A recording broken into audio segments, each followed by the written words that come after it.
Hora de fazer conexão com Nova York. Eduardo Barão chegando aqui com a gente. Boa tarde para você, Barão.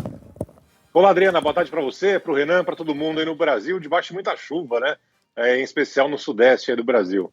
Muita chuva. Chuva no sudeste, chuva no nordeste. Agora há pouco, uma ouvinte, até coloquei o nome dela aqui, Manuel Ribas é o nome da cidade do Paraná, nosso ouvinte Adelir, falando que está escutando a gente, chovendo bastante por lá agora também.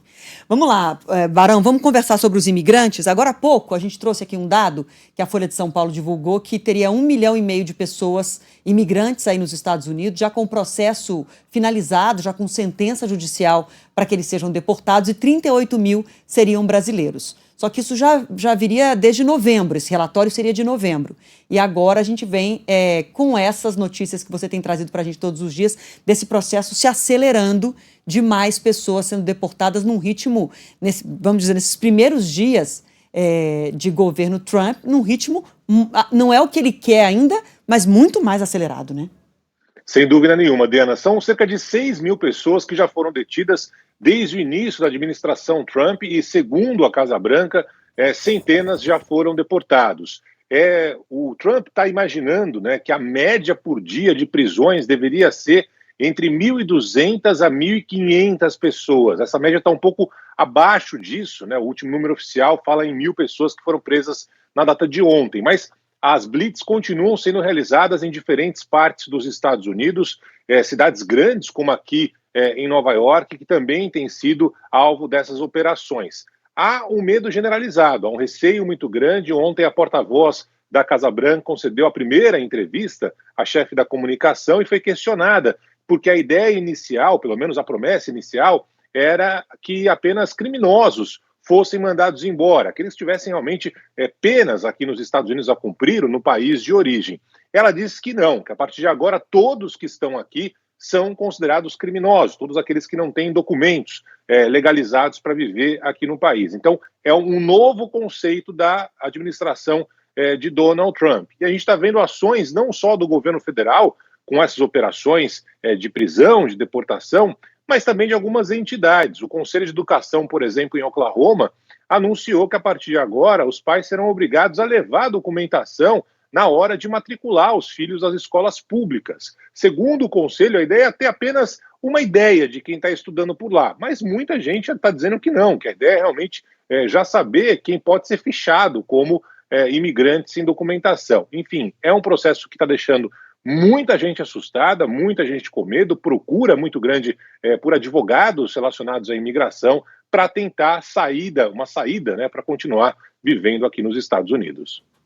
Barão, um outro tema importante com relação ainda ao governo Donald Trump, a Casa Branca revogou uma decisão de congelar gastos federais com programas de assistência nos Estados Unidos. O que você pode contar para a gente? Causou muita confusão, Renan, essa decisão nas últimas horas, porque ninguém sabia ao certo quais programas seriam congelados. Teve gente aqui preocupada com a aposentadoria, por exemplo, militares, se não iam receber mais benefícios, né? Ontem, nessa mesma entrevista da porta-voz da Casa Branca, muitas dúvidas naquele momento. Ela disse que a ideia era fazer um congelamento temporário para saber quais programas continuariam ou não, que, por exemplo, a aposentadoria não estava nesse rol, mas não ficou claro qual seria a decisão do governo federal. E, imediatamente, uma decisão da Justiça dos Estados Unidos, né, acabou bloqueando, foi a segunda decisão bloqueando uma decisão do Donald Trump. Essa referente ao congelamento e aquela anterior, no que se refere às crianças nascidas aqui nos Estados Unidos com pais imigrantes que estão em situação irregular, né, não seriam mais considerados cidadãos americanos. Agora, essa primeira decisão foi barrada na Justiça, essa segunda decisão foi barrada na Justiça e hoje, agora há pouquinho, a Casa Branca anunciou que voltou atrás, que os programas continuam funcionando normalmente até que uma revisão geral seja feita, mas os benefícios continuarão sendo pagos. Ô Barão, só para a gente concluir, queria te perguntar, porque a gente sempre, claro, vai dar o foco principal da sua participação aqui no assunto que mais interessa aos brasileiros. Uhum. Então, por isso a gente tem falado bastante de imigração, da sensação aí de medo mesmo, de pânico de muitos brasileiros com essa deportação acelerada por Donald Trump. Mas entre os americanos, com quem você conversa aí dos Estados Unidos, qual é a reação nesse momento deles em relação ao Trump de volta, o Trump 2 também acelerando em outras pautas que ele já defendia, mas agora com com maior poder, com o Congresso do lado dele, tanto na Câmara quanto no Senado. Qual é a reação dos americanos? O que você sente pela imprensa daí, pelas conversas com as pessoas daí?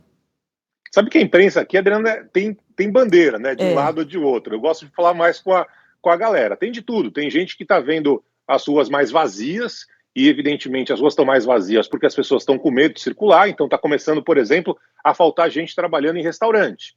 E evidentemente isso toca no cliente do restaurante, em mercados. As pessoas não estão com o mesmo serviço que tinha antes.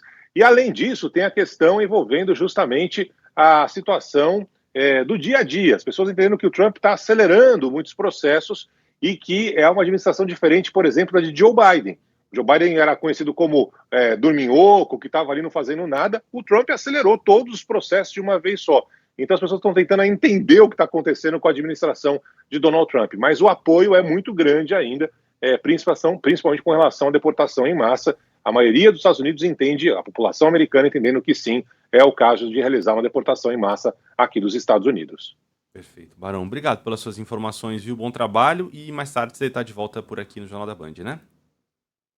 Um grande abraço, até mais, pessoal. Valeu. Valeu, obrigada.